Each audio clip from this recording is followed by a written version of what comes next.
actuelle. Réformer, ce n'est pas aller de l'avant pour rendre l'école plus démocratique, l'université plus performante et la recherche plus efficace. C'est au contraire revenir plus d'un siècle en arrière, avant l'école républicaine.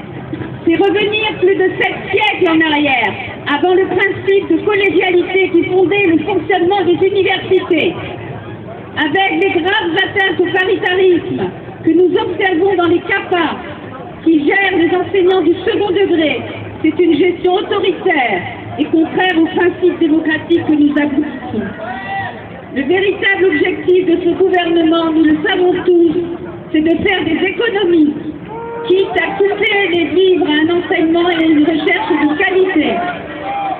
En supprimant des dizaines de milliers de postes d'enseignants dans le primaire et dans le secondaire, en supprimant les RASED, en supprimant les bourses, en tarifant le recrutement des chercheurs et des personnels administratifs et techniques, en supprimant les salaires et le statut même des professeurs stagiaires, car c'est cela le projet dit de masterisation de la formation des étudiants.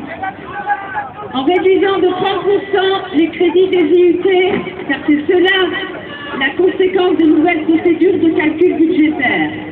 En réduisant les crédits des laboratoires du CNRS, même les mieux classés, c'est déjà chose faite pour plusieurs laboratoires de la nouvelle université de Strasbourg. Le véritable objectif de ce gouvernement, nous le savons tous, c'est de pousser les familles qui en ont encore les moyens à se tourner vers des services d'éducation payants, privés, inégalitaires, pour compenser la baisse de qualité du service minimum d'éducation et rester dans la compétition scolaire, accentuant encore davantage les inégalités sociales face à l'accès à un service public gratuit et laïque d'éducation. Le véritable objectif de ce gouvernement, nous le savons tous, c'est de mettre en place des mesures techniques qui aboutiront dès demain à la précarisation systématique des personnels, en diminuant le nombre des postes mis au concours dans l'enseignement et en supprimant des postes de chercheurs et d'enseignants-chercheurs, y compris au moyen d'une modulation à la hausse des services d'enseignement, ce que nous n'acceptons pas. Pas plus que nous n'acceptons les suppressions de postes des personnels techniques et administratifs. En réinstituant sous l'autre nom le statut d'auxiliaire, c'est-à-dire d'intérimaire de l'enseignement à tous les niveaux, primaire, secondaire et supérieur. En transformant le grand organisme de recherche en simple agence de moyens, ce qui signifie de fait, le démantèlement du CNRS, du LINSERM et de tous les organismes de recherche. Le véritable objectif de ce gouvernement, c'est de mettre à mal les droits syndicaux, en court-circuitant par exemple les instances paritaires par la transmission des résultats des mutations des enseignants du second degré, avant que les documents aient été soumis aux organisations syndicales. La même chose pour le premier degré. Le véritable objectif de ce gouvernement, c'est enfin de briser la solidarité des personnels enseignants et chercheurs, en mettant en place des petits chefs locaux qui auront tout pouvoir de recrutement, d'évaluation et de promotion, tout en étant sous la pression de devoir gérer la pénurie des moyens et l'incohérence de l'empilement de réformes et de décrets jamais évalués et imposés sans aucune concertation. Et quand ce gouvernement voit aujourd'hui qu'il ne peut atteindre tous ses objectifs, il n'a qu'un seul recours de renforcer les moyens aux forces de l'ordre pour espérer nous faire céder et nous mettre tous au pas. Aussi, l'approche du sommet de l'OTAN ne saurait être un prétexte pour réprimer violemment l'occupation pacifique de l'université de Strasbourg et les manifestations non violentes des personnels et étudiants. Nous dénonçons fermement les brutalités et le mépris affiché par ce gouvernement, la répression du mouvement de contestation actuel dans le service public d'enseignement, de la maternelle à l'université et de recherche, ainsi que du mouvement social dans son ensemble, ne saurait être et ne peuvent être une réponse démocratique acceptable. Face à ce déni de démocratie, face à cette irresponsable obstination à faire passer des réformes, quel qu'en soit le prix, face à un refus incompréhensible d'ouvrir de véritables négociations.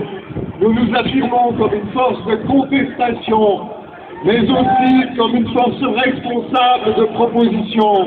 Nous sommes pour le principe d'un recrutement des enseignants à un haut niveau, de la maternelle à l'université, pour un plan pluriannuel de recrutement et de création d'emplois statutaires, pour une évaluation du personnel par des instances compétentes et indépendantes, garantissant la liberté intellectuelle, pour la mise en place d'une politique de recherche fondamentale à long terme, qui soit la garantie d'un enseignement de qualité et aussi d'une recherche appliquée efficace et en appui aux questions de société, pour une articulation cohérente de l'enseignement et de la recherche dans la mission des universitaires, pour une gestion démocratique de l'éducation nationale, où les droits de tous les personnels et la représentativité des élus soient respectés.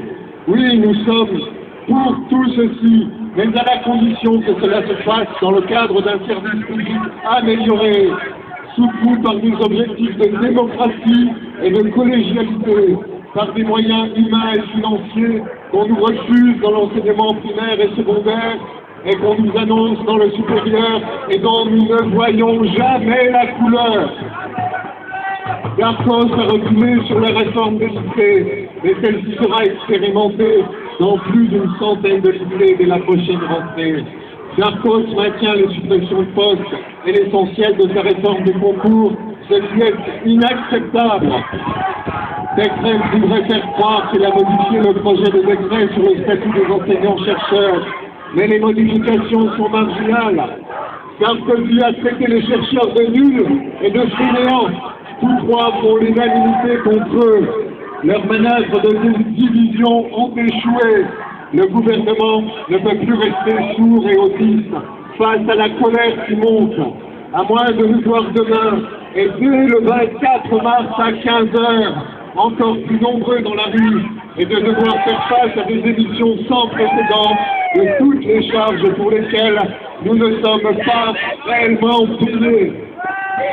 Nous exigeons encore et encore le retrait de toutes ces réformes empilées sans cohérence et qui mettent en danger le service public d'enseignement et de recherche et l'avenir de notre pays.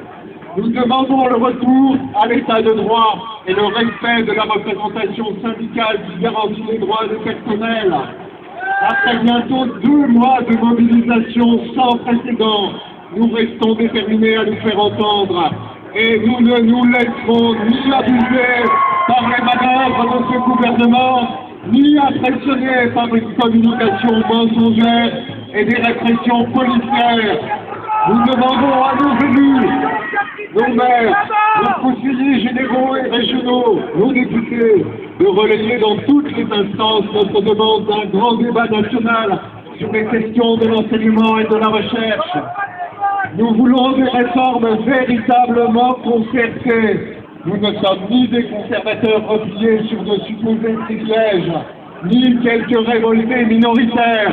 Nous sommes l'enseignement, nous sommes la recherche, nous sommes l'université et nous sommes tous unis avec les parents, les élèves, les étudiants dans un combat historique pour défendre les valeurs de la culture, de la démocratie, de la liberté, les valeurs de culture, de démocratie et de liberté de notre société.